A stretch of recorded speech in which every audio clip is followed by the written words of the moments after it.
Hi, this is Ken Gidge. This is Gidge World, and welcome to it. Before I get to my guests, I'd like to rant a little, and I think there's a good reason for it. Everybody knows about 8.5 months ago, Gabrielle Gifford, I believe her name is, Gabby from Arizona, was almost assassinated. A person came up with a Glock gun, put it basically to her head, pulled the trigger, blowing part of her head off and hurting her.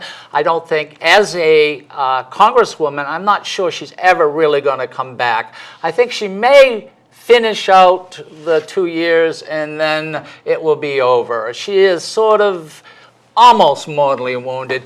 But that person who took that Glock gun not only shot her, but killed 4 other people. One was a 12-year-old girl. What makes the story so bad, obviously, is she's a congresswoman, a United States congresswoman. And what really made this a story, her husband was an astronaut. So he goes to her bedside.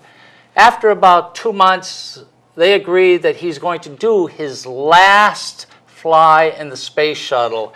He does it. He comes back. The astronaut lands. He gets off and he says, I'm all done now. I'm going to take care of my wife.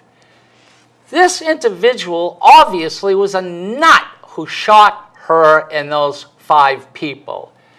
8.5 months later, the Republicans in that part of the country, guess what? They're auctioning off a Glock gun, or I should say raffling. For $10, you can buy a ticket for a Glock, similar to the one that almost killed Gibby, almost killed 5 people. Why would they do this? Well, the Democratic Party said they thought that it was a little strange and they probably could have auctioned off an iPad or golf clubs. But you want to know something? No, they couldn't. The Republicans couldn't do this. They had an opportunity to make some press, make a little noise. It didn't make any difference how bad the noise was. Republicans, this is what they wanted to do, and they did it. I don't know any Republicans up here who agree with that. I really don't. I don't know any Republicans up here who would even put up with the suggestion if anything up here in New Hampshire happened like that. But down in Arizona, they did it. So this is what I say to you people.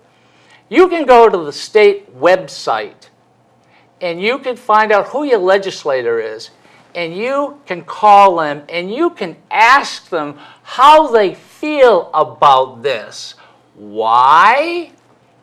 Well, have you heard anything about her being assassinated or almost assassinated? Have you heard anything about the Republicans auctioning off or raffling off a Glock gun? Maybe you haven't. But what's really sad, Fox, the other TV stations, why didn't they mention it? Why didn't they say it was awful? Look, Republicans, they're taking your party away from you, and it's not really fair. I can't complain about Republicans, although I'm up here in New Hampshire and the state representative. I can do a lot of complaining about, but I don't think a Republican would ever do that up here. So you've really got to be careful. You got to watch who you vote for, Republicans or Democrats. You got to make sure they're not going to do stupid things like auctioning off or raffling off a Glock, the same type of gun that killed 4 people and almost mortally wounded another. You can't do that. That's how I feel.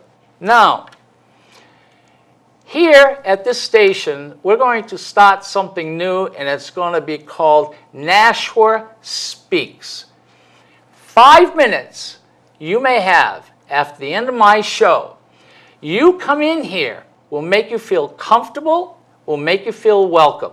You may be an individual who editorializes, you may write it, you may read them, you may be verbal, somewhat like myself, and really just want to say it. We'll give you 5 minutes. You come in, you sit across from me, it's not about me, It's about you. We will introduce you. You look at me and you say whatever you want to say, and you probably will not even know the camera is looking at you. This is a great way that the people here in Nashua can get more time on Access Nashua and get their point of view across. Now, I'm going to give you a telephone number. It'll be my phone number. It's a cell number, and if you're looking at me, this is Nashua, this is Hillsborough, so you don't have to dial a 603. It is 864-9332. 864-9332. That's Ken Gidge. Email kgidge@aol.com. This is Ken Gidge. This is Gidge World. Welcome to it. When we come back from a short break, we got two people here from two separate unions, and it's going to be interesting. Back in a moment. Hi, this is Ken Gidge. This is Gidge World. We're back from a short little break, and I'm very, very lucky, and you're lucky too, because we have two presidents of two unions. And if you're following the news, unions are kind of getting beaten up. And guess what? I am pro-union, so you know that immediately. We have Bob Sherman. He is president of the Teachers Union here in Nashua. And we also have Jim Kirk, president of the Firefighters here in Nashua. Thanks for having me, Gidge. Oh, I'm very happy to have you there. When I say pro, before we get into anything, why don't we talk about 9/11? Now, when this show is seen, 9/11 will be over, the celebrations or the memorials or whatever. So why don't we start with you, the firefighters. You guys did lose 300 plus firefighters in 9/11. What did you do?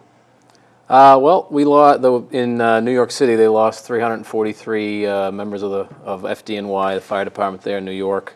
Around those times, around 9/11, when it actually happened in 2001, guys went down to the funerals. Guys from Nashua, we were a constant stream of activity going down to the different funerals. They strung them out over a couple months after the actual attacks. It makes sense. In Nashua, coming up in this Sunday, we're going to be having a memorial. One of the firefighters in Nashua, a group of people, got a piece of steel from the World Trade Center. It's about 4 feet long, weighs about 600 pounds, and it's actually, they're erecting a monument in front of our Station 4, which is on East Hollis Street. On East Hollis Street? On East Hollis Street. It's actually, it's not completed yet as we speak today, but the plan for it is there's a pentagon-shaped slab with the steel coming up through the center of it, and some other granite monuments that go along with it. So there'll be a small ceremony there around 7 o'clock on the night of the 11th, as well as one of the members of our union is heavily involved in the actual state memorial, which is up at the State House, the front steps of the State House. Yep. There. So those, and there's a myriad of other ceremonies or memorials going on that day throughout the city, in fact. Well, I certainly will make every effort. I will not make an effort. I will be at some of these because, let's face it, I am a state representative here in the city of Nashua, Ward 6, and the firefighters have been very good to me. Except the teachers, they give me a hard time all the time. No, remember, as I said, this show will be after the 9/11 celebrations. So, Bob, president of the Teachers Union of Nashua, tell us, what are you guys doing? Are you going to be following the same? How are you feeling? Well, we were in the classrooms. Obviously, 9 o'clock in the morning when the event occurred. Obviously, it took the whole school unexpectedly, and it was really the next day when the news was broadcast. Really became a critical day to talk to students and to try to explain to students what was going on. And I live in Pelham, but just with that borders on Dracut, and within a mile lived one of the pilots on one of those planes. And I know Hudson this past weekend has, and this is before the weekend before Right. Labor Day, over at Benson's, also have erected from a piece of steel a monument at Benson's Animal Park for people that remember that. So. Yeah. Today's date is quite interesting because my son took the same airline today from Boston to Washington to pick up a flight to go to China, where he's teaching English to the Chinese kids. And I thought to him, I said, you ought to get there really early, because it's the same airline that left Boston and then into the, and I said, half the people on that plane are going to be, security people. So that brings up something. Where were you exactly when it happened, and how did you hear it?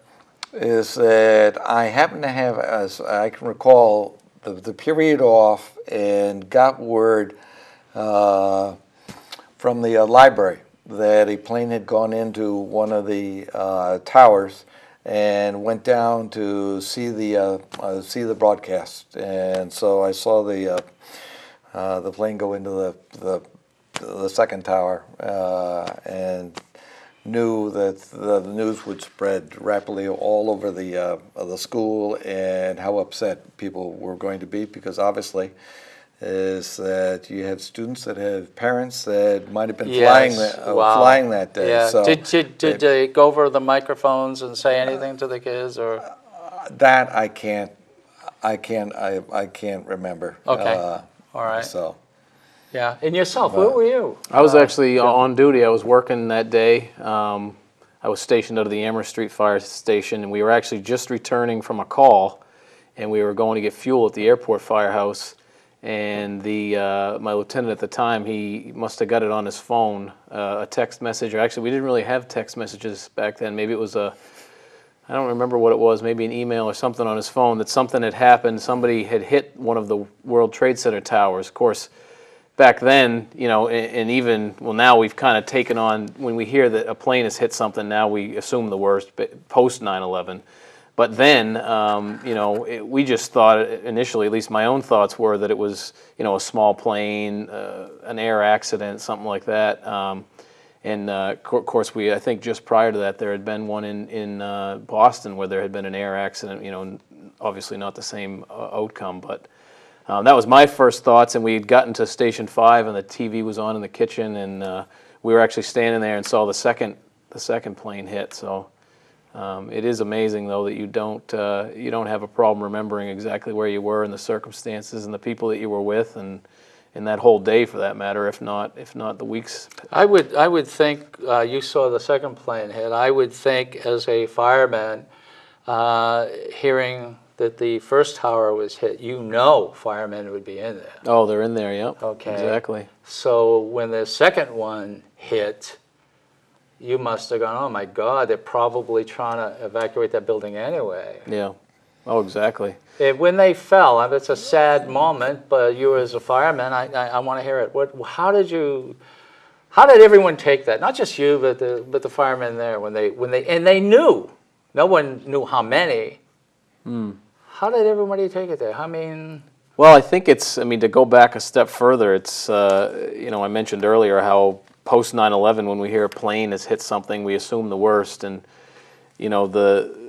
being in that the luxury of not having seen something like 9/11 before 9/11, we first say to ourselves, "Oh, a plane hit the World Trade Center." Well, it couldn't have been a big plane; it must have been a small plane. Can't be that bad. You see it; it was a big plane. You say, "Well, that's going to be a problem. There's firemen in there, but it can't be that bad. They'll take care of it," because it always happens. Then they say, well, the buildings will never collapse because it can't be that bad. They'll never collapse because that comes as the complete surprise. Is a big building like that just collapses to the ground. Yeah, yeah. So. And you say, my first thoughts were, once they started talking about they might collapse, then you think of the idea of them falling over, just completely like a pit falling over, just falling over. Which now we're talking about 110 plus stories that are going.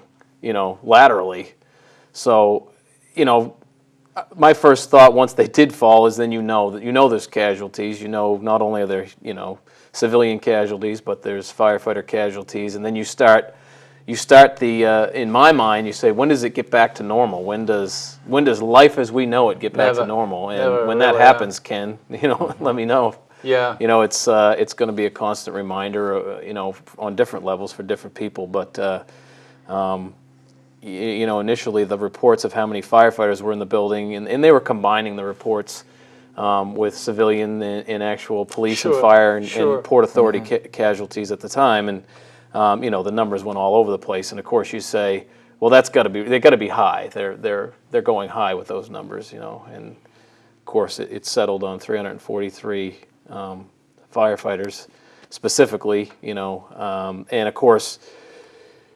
Now they've just recently, and I don't mean to ramble on a little more. No, but we want you to talk about this. You are a fireman. I mean, this is your friends, your brothers and sisters. Yeah, and now they've just recently said that after 10 years, they've said that the air that not only firefighters but civilians were breathing around the World Trade Center in Lower Manhattan that day was toxic and may cause cancer. As if anybody needed somebody to come out and say that, but.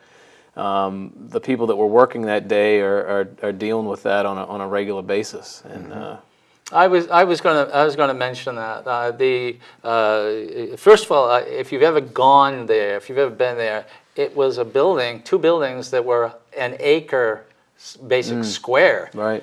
And if you stood there and you tried to look up or walk around it, you could never imagine that this thing would fall over. And certainly not fall down, and you can see the collateral damage when these things did finally fall. Yeah. Can you remember it as the World Trade Center? Had you been there before? Yes. You did, yeah. See, I didn't have that. I had never been there prior, so I had only seen it as a crater. I don't think I went in. I just went down there. Yeah. When I was, I was up on top. Wow. You were? The observation deck.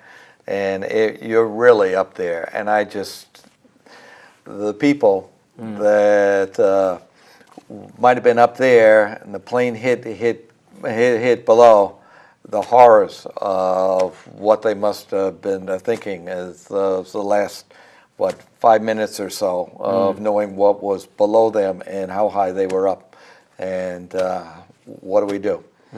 I think, and I saw it. I mean, it's pretty gruesome. They showed firemen who were in the second building, and they were doing filming. They were doing. It just happened. There were filmmakers at one of the firehouses. They were doing on firemen, so they went with the firemen, and they had a picture. And there's the fireman like this, look like, and you heard boom, and he turned around. He went like that. Someone had jumped out of the building and was landing outside. Yeah. I mean, that's awful. But hey, guess what? This is a war we're in, and let's just hope that this president, as the one before and the one after. I was sitting at a computer. I was attempting to write something, and I got a call from a friend and said, "Are you watching TV?" I said, "No, don't bother me. I'm too busy." Guess what? I never finished what I was writing, and that was 10 years ago. Those are very sad moments. And I'm sure there are a lot of people out there who have already, this show, as I said, has been being played now. We're talking now before the celebrations, but that was awful. And the other thing, really, I think really what bothers me, is does anyone really need, as you said, does anyone really truly need any proof that what they were breathing in was toxic? And it's just going to go on and on. How many? I mean, we're probably well over 3,000. And people are dying of cancer, both firemen and people around there. Well, that's sad to talk about, but you are a fireman. You people are unions. These are people you may not know, but you're connected to in a big degree. Now, because you people are in unions, Mr. Fireman, President of the National Fire Department, and Sir, President of the Teachers Union here in Nashua, you guys been under a lot of people are throwing everything at you, well, verbally, hopefully, and nothing else. Tell me what's going on in the teachers' union that you don't think is fair to the union people. Well, let me take off my local hat and put on my vice president of the state AFT New Hampshire hat. Yes, and aren't you also in Pelham? Or? Yeah, I am in Pelham, and I do sit on a budget committee over there, and that's an elected position. And what we are seeing, given we're halfway through the legislative session, is laws that are being passed that are placing back on the local communities is expenses or costs that the local community has to pick up. Like, for instance, in the areas of pension, the state had traditionally contributed 35% contribution towards the pension of retirees.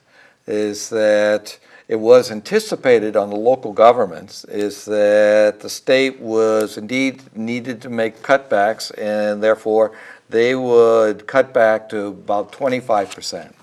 Well, lo and behold, the governor said, we're not going to contribute anything towards towards people's pensions as on the state level. The legislature went along with that, and therefore who has to pick up the cost? It's the local cities and towns. Gee, I'm up there and I say this all the time. The governor is a Democrat. I think he was pushed into it by the Republicans, who probably wanted to do more or worse. We're seeing that. You know, when they talk about making an attempt to save the state money and that we're in really bad condition, and they say cut. Well, they cut 1,300 jobs. We were at 4.9, we're now at 4.3. That's not bad for the national average. And they sort of like picking on the unions, and guess what? The unions have done pretty good for the people up here in New Hampshire. Yourself, I know, being up at the State House, I've seen you people up there, say about 5,000 one day. Tell me how the union members feel about, you're kind of under attack to a degree. Oh, absolutely, absolutely. And Gidge, you say you're with unions, but you keep saying you people. I don't know if that's a negative connotation or just kidding. That's my first bloop. I think our station manager is going to hook me. You people. Yeah. In all seriousness, well, though. I can't say you. Give me a union card, and I'll say us. Yeah. Right. You know. Right. You what? You know. Yeah, I was I'll thinking take your about dues. that. Why don't you give union cards, or union supporter cards, that has your little logo on it, so people can have them. You know, I mean, how's that sound? Sound good? Sounds good. All right, so maybe we can make you a member of the actors and radio broadcasters? Aren't they unionized? Is this something new? Can be. No. It sounds like they're going to give me a couple bricks and take me swimming. Yeah. You know, I'm not sure how that's going to go. Yeah. Okay, not you people, but the firefighters, our people. Right. My people. You've been under great attacks. So. Yes, and just to piggyback, from it's not just firefighters; it's public employees in general. This last legislative session was, just gruesome for the public employee. You look at our retirement for a new person coming through the door. It's a shambles. It's a skeleton of the benefits that it once was, and all in the name, so saith the legislature, all in the name of reducing costs and making the retirement system more sustainable. I got something in my office down at the union office that we share. I got a clipping from the Nashua Telegraph that specifically says that the changes that have recently been made will also have a day of reckoning, because the can is just being kicked down the road even further, that it hasn't been fixed. And we're saying that the changes that were made were supposedly to fix things that had been done wrong in years past. I don't think that we've fixed it. I think all that we've done is we've maybe made it a little more palatable for the state. As Bob says, it's moved the problem down to the local level. Local level. And when is it going to end? When is it going to? It's. I think that the public employees of New Hampshire deserve a sustainable, long-term benefit that they work hard for, and I don't think that taking away those benefits is the right thing to do. Enough about retirement. Collective bargaining. That's something that we saw a flash of this year. Let me just. I want to kind of finish on what you said. When they say they're cutting, let's say to unions, monies, etc., up there at the State House, we're doing more than that. And you think your politicians are doing a good job by cutting a lot. It sounds really good. We'll cut, we'll make money. But guess what? What is happening, what they're cutting from there, we're not getting money's coming in, more money's coming into the school system. It's less money's coming into the school system. It's less money's for roads. It's a great deal. It's the balance, to try to balance it. And it's sort of like you can't spend what you don't have, but you cannot take food away from the starving.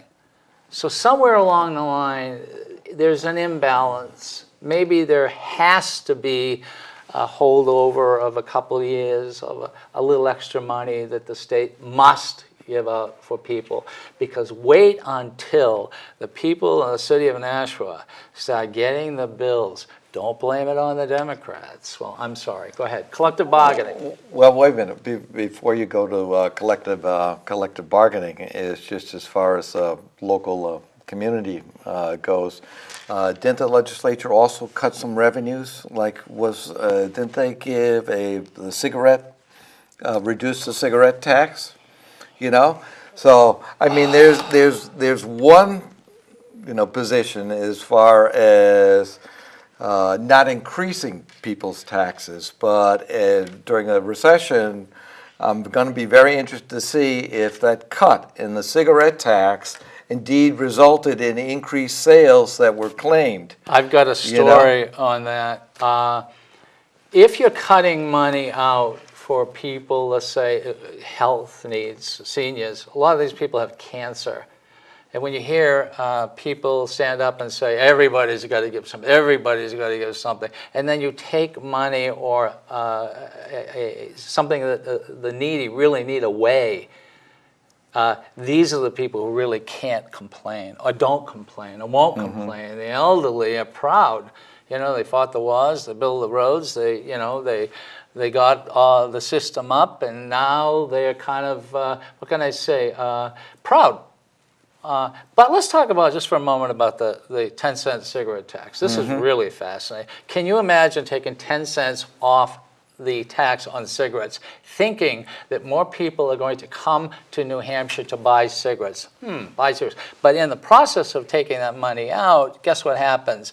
The programs that people, kids, the elderly, the young, the people who just can't care for themselves for whatever reason, lose the programs. Now, I read in the paper Sunday, written by Mr. Lanigan, and it states that there is a top Republican who says, well, guess what? All the Democrats said that by taking the 10 cents off, this was just going to fall apart.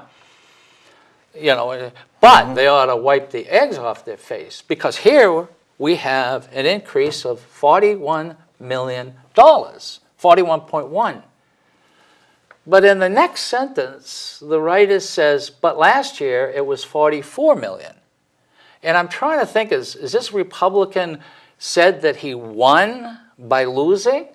Did we not get the money we were supposed to get? Or maybe it was a misprint in the paper. I have to think it's going to be a misprint in the paper, because I can't believe anybody would consider, losing $3 million a victory and then taking money off cigarettes. But I just wanted to make that point.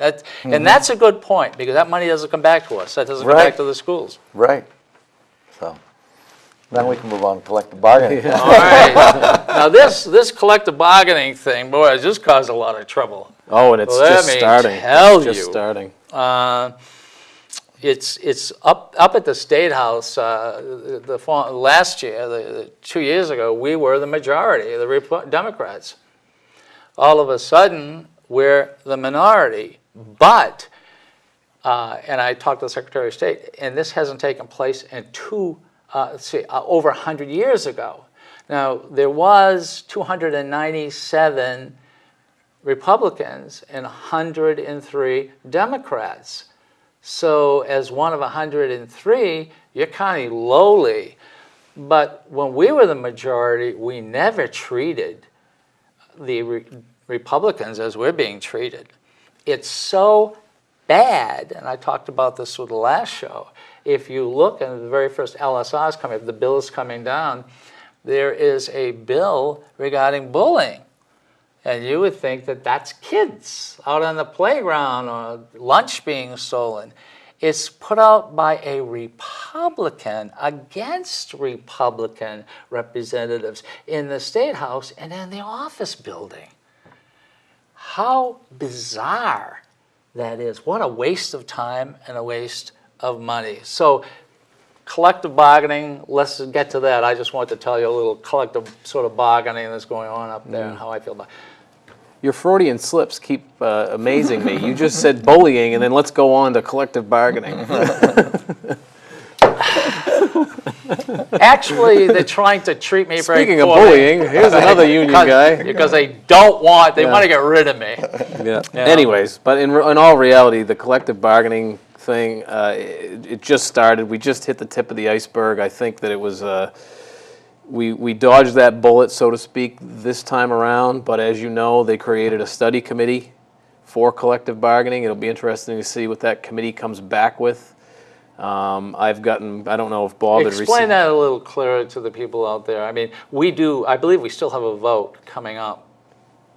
No, that's on you right have to a work. vote. I mean, on the Right to veto, right to work, Yeah, which right is. to work. but- Anyway, but- we'll go into that later. But Sure, all right, sure. but that's, But everything this is this study committee is different. Just for As collective bargaining. Just for collective bargaining. Yep. Senate Bill 3, which was termed the Bradley Bill, was the initial retirement omnibus bill in the beginning, and then it morphed into a study committee for collective bargaining, and that's where it sits. So it'll be interesting to see what the findings are of that committee. made up of. Do you know who it's made up I of? don't know. I don't know who it's made of. I don't know. I remember in the bill it was specified as to who would be on the committee, but I don't remember. Do you know, Bob? No, well, I Who think set it's the committee right. up? Was it the House or Well, Senate? it was a or- Senate bill, but Yeah, it was a Senate Okay. bill, but I think it's a joint committee with members of the House and the Senate. To see Well, if what it's they a can Senate, work it's out. a Senate would. I've been in one of those. Yeah. Those are fun. You know, it Yeah. probably. yeah. Hopefully, it's evenly matched Democrats and Republicans, but Yeah. No, I don't think so. I don't think so either. Is that basically is that some of the initial sought-after provisions was that therefore they'd make certain things that you could not bargain for given public employees over the table, such as anything dealing with your pension, anything dealing with health insurance. you couldn't bargain. You could not bargain bargain for. So about the only thing that was left was maybe pay. Maybe pay. Maybe pay. Now, who right, set this over up? the floor. Was this? Well, that was again one of the original bills that that basically was to strip public employees, just like they did out in Wisconsin. Yeah. You know, the same type of And bill. this was brought by the Republican? Well, Senate Bill 3, and it's initially was brought by Bradley, Republican. Yes. But there's a lot of history to it. I don't want to put the wrong face on it. The reason it was a retirement bill, but it ended up having, when it went to the House, it got a collective bargaining amendment, and that's why it ended up. There's so much political posturing in it that I mean to bring it all out here, I guess it would be difficult. But suffice it to say, there is a collective bargaining study committee, and it'll be interesting to see what they come out with. I have heard that there's already some LSRs, or I've seen that there's LSRs already that deal with some of the issues that Bob was talking about, collective bargaining, limiting the amount of collective bargaining. And you know, it's funny because I don't know how it started. I mean, I have some theories on it as to why the unions became the problem. But to think back in the 70s in New Hampshire, they were the solution at one point to bring all the public employees under one umbrella. Right now, the city, they negotiate with these, 14, 15 different groups for the benefits, as opposed to, and I don't even know how many city employees there are. It does bring... I think there's 4,000 to 5,000. 4,000 to 5,000. It does bring organization, as it did back in the 70s, as it was intended to do. It brings organization, aside from all the other issues that the unions have gotten bad names for. Just the fact that you're dealing with one individual, one group of individuals representing everyone and speaking with one voice, in that instance. And collective bargaining, I don't think, is the problem. I think that it's been labeled as the problem. I think How can they argue about collective bargaining? Excuse me. Well, the problem is that people, to go back to your bullying, people feel that collective bargaining is collective bullying, we'll say, and they don't realize that it is exactly that. It's bargaining. It's still bargaining. No one has to agree to either deal or the deal on either side. Every contract from the beginning of the firefighters union or the teachers union in Nashua to today has been agreed to by the city and by the employees. There is no, they don't have to be, no one's breaking any arms or twisting any arms. Not everybody's happy, not everybody's satisfied, but it's a balance. It's this for that, and here we are. How could anyone really let us change bargaining? What does that mean? Well, I think part of this goes to the notion, the misconception that people have and forget about is that in order to start a union, you need a majority of the workers to vote to have a union. Because basically, otherwise, individuals, then it's up to the individual and their employer to agree on what their pay, benefits, and hours are. All right? But I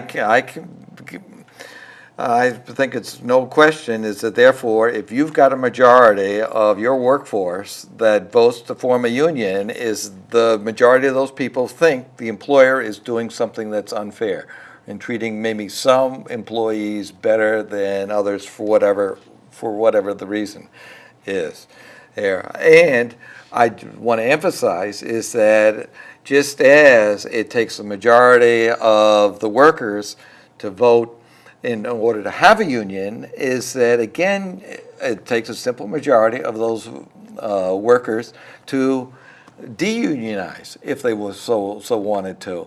So basically, this gets down to, in essence, a democracy. In the union leadership, every year we have to have, an election process. So, the union leaders are democratically elected. So, I think that's something that most people tend to forget. So, one of these bills would allow an individual to go in, despite the fact of what the majority had agreed upon as far as the union, to make their own contract, okay, with the employer. Now, I can imagine a lot of employers, particularly if you've got 1,000 employees, would not want to therefore have to start doing individual negotiating with individuals, and therefore maybe those individuals say, well, I didn't get what I want, therefore now I want to become part of the union. All right? Or if they give somebody, something particular, now you're going to get all these other union people that will say, I want the same thing. Yes. Let us move it probably into the same thing, what we're talking about, and that is I would sit in the full House, and I would hear the Republicans get up and say, you cannot have a job in the state of New Hampshire if you don't join a union. And I would say that's not true. And I was sure that a Republican would stand up and say, go up and apologize. It's not really true. But then when I keep hearing it, I'm thinking to myself, like this person who thought they made so much money by giving 10 cents a pack away, but come to find out it's a $3 million loss to a degree. And I'm saying it's got to be a misprint, because I can't believe that this would happen. But I think you know what I'm talking about. You get the idea. Is that... But let me take up also the misconception is that union dues are going to, if you join a union, my union dues are going to go to support a particular political party or political candidate. That is not the case. That's not the case by law. Is that the union dues can only go for running that particular union. Is that you do not have to become, here in the city of Nashua, a union member. You may have to pay an agency fee, what it's referred to, but you're only paying for what is an agency fee is less than full membership, so you're not a member. But because you're in, the unions have to represent all workers equally. So, they cannot make a deal, negotiate a deal whereby a union member is going to get certain benefits, and then if you're not a union member and they're paying this agency fee, you won't get that. And that's what the big argument is. And that's what they are, that's right. I did make a suggestion. My suggestion was, if you really don't want this to be a union-busting bill, because I believe I was the first to stand up and say union busting, I just happened I was first to get up, because after that everyone did. I could have been third or fourth, but that was the day of union busting. I said, well, if you don't want this to be a union busting bill, why don't you do this? Why don't you have it in such a way whereby you only work for those who are union members, and those who are not union members will not have the benefit of unions. Now, I know all the laws, and I know all the regulations, and I know, and the people who really didn't realize there were laws and federal, et cetera, like that, oh no, we don't want to do that. Why should we do that? And actually, what they're really trying to do is bust the unions. Well, it goes back to what I said earlier. They don't want to have people coming in there willy-nilly, having this group of 100 that are together, and then have another 100 that individually come in and negotiate their own deals, because that's what they tried to get away from when they went to collective bargaining in the state of New Hampshire decades ago. And now they're using it against you. Right, exactly. Yes. And now they're using it against you. Yeah. Which gets us then into, bring up the right to work legislation, which is vetoed by the governor. The right to work is a misnomer. I view it as, because very, very simply is that the employer decides whether they want to hire you as an employee. Right. Okay, that's step number one, and the employer could decide is that I don't want you for whatever reason. Because you don't have the training, you don't have the education, you don't have the background, you don't have the personality, and you name it. Okay. But if he decides to hire you, now what you have the employee now telling if this right to work veto is not sustained by the governor, is that employee can now tell you, even though you have a union here, I don't want to make any payment towards it, even though I am still entitled to receive services. I want to talk about right to work, but first I want to take a break. But you and I worked together, and it was on a... Yes, another bill that was out there to further protect, in this day and age of people suing people, of when teachers, and I was going to ask you about that, when teachers are attempting to restrain students. And so I wanted to... It was a protection bill. Yeah, it was basically a protection bill, and that's particularly true in this day and age because there are fights, and that's where we have, that now are occurring, or we now have kids that have all these disabilities that sometimes back into the system, yeah. Bring back Yeah. into the system, that at times need to be restrained, or if there's a fight, between two students, of a teacher's ability to step in and restrain the student or break up a fight.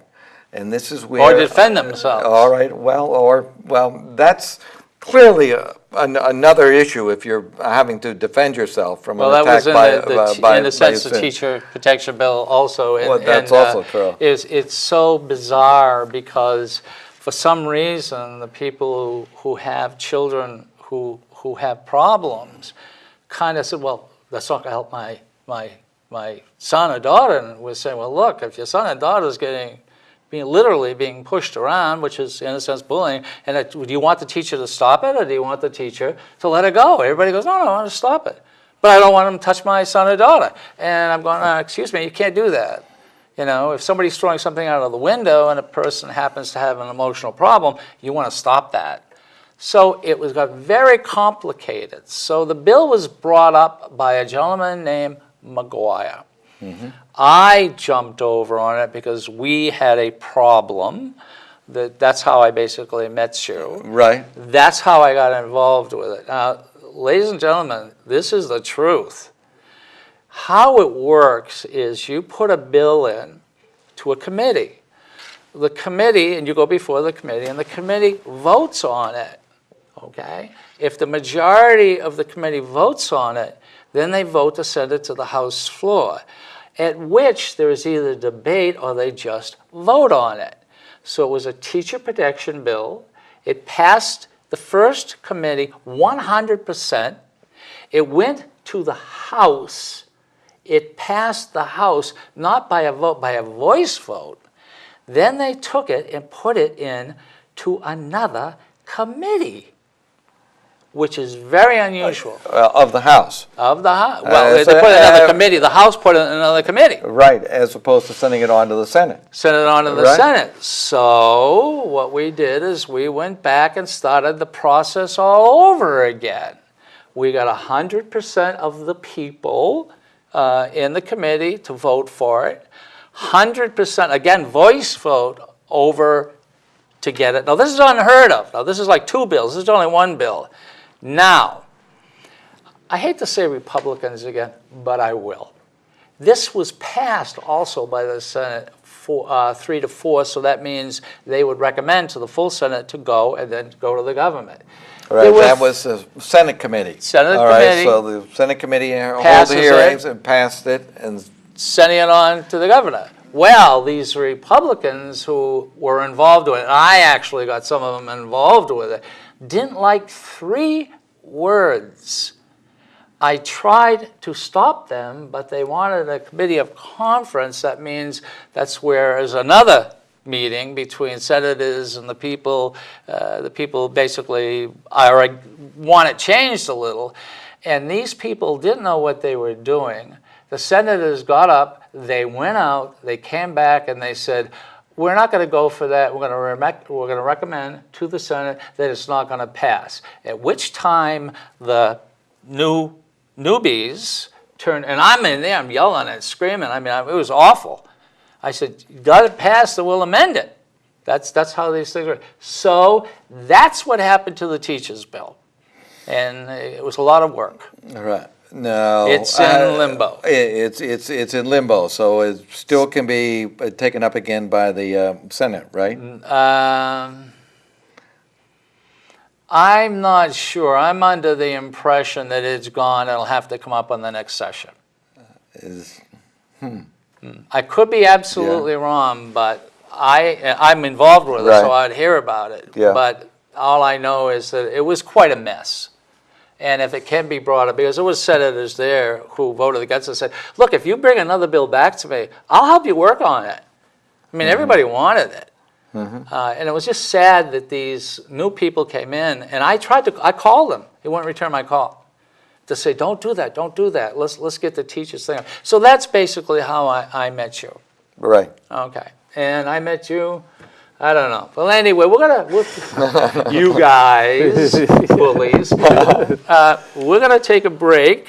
and they're going to beat me up a little, and we'll be back. And when we come back, we're going to talk about exactly what we started talking about. This is where the hair flies, and people, 5,000 people, and yelling. I mean, it's really quite interesting. So this is Ken Gidge. This is Gidge World. Welcome to it. We're going to take a break, and we'll be back in a moment. This is Ken Gidge. This is Gidge World, and we're back. We're here with two presidents of two unions, and there are people out there who don't like unions. We know that.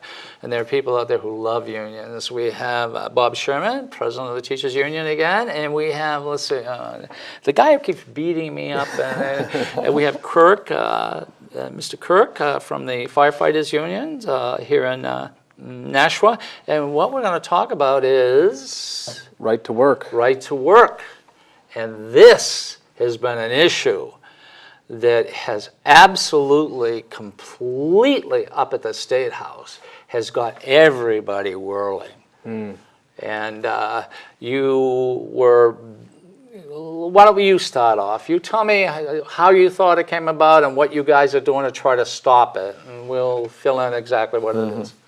Well, right to work, as you said earlier, which I think, and to go off on a little bit of a tangent, one thing that's amazed me about that side of the aisle, we'll say, and I'll pick on people for a while, what's amazed me about the people that bring up right to work is that they do a great job at branding things to dupe the public into thinking that it's something that it's not. Like you said earlier, the right to work, the average Joe Sixpack would say, well, who wouldn't want the right to work? And it's not about the right to work. It's about union busting. It's about furthering an agenda that has nothing to do with the worker, other than pushing the worker down a little further.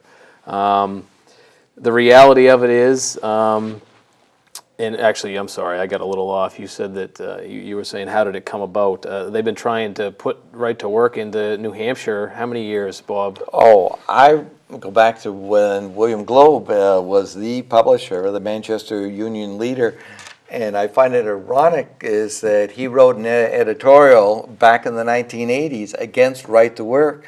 Against right to work, because that was interfering between an employer and his employees, and that's government interfering between employer and his employees, and what has been made as an agreement between his employees. Them. Now, what are the editorials saying in the union leader? Oh, well, right to You'll work. have to read them. Yeah, right. But so I don't know whether, given the money that's behind it, and supposedly it's a job creator. But at the Labor Day breakfast that we went to, that had the Secretary of Labor there for the state, he said no business has come in and told me in all these years that if this was a right to work state, is that I'd move my business here. That has not been on their high list of priorities. And yet we have this group that's coming out of Virginia that is financing this whole campaign by bringing in workers in an effort to make New Hampshire the first northern right-to-work state. The last state to become right-to-work was Oklahoma, and they have lost jobs over this time period since they've become a right-to-work state. So, and to boil it down, I mean, essentially everybody sees right to work. It's like I see cap and trade, and it was the longest time before I actually looked to see what is cap and trade, because it's this sensationalized term that everybody puts just a face with, or it's this side or it's that. What right to work boils down to is that the proponents of right to work would like you to know, or like you to think, is that the average worker shouldn't have to be forced, when they go to work in a business or a organization that has a union, they shouldn't be forced to have to pay union dues, and they shouldn't have to be forced to pay an agency fee in the event that that's been lined up. This exists already, and to go back, Bob touched on it earlier. Right now, if the worker, or I should go back a little further, the union and the owner of the business, or management we'll call them, they have to bargain and they have to agree to this agency fee or union dues. Right now, in our contract, the contract that Bob has with the city and that we have as the firefighters with the city, it specifically says that if a person decides, because they have that choice, to not join the union, then they will pay an agency fee, or a fair share fee is another word for it.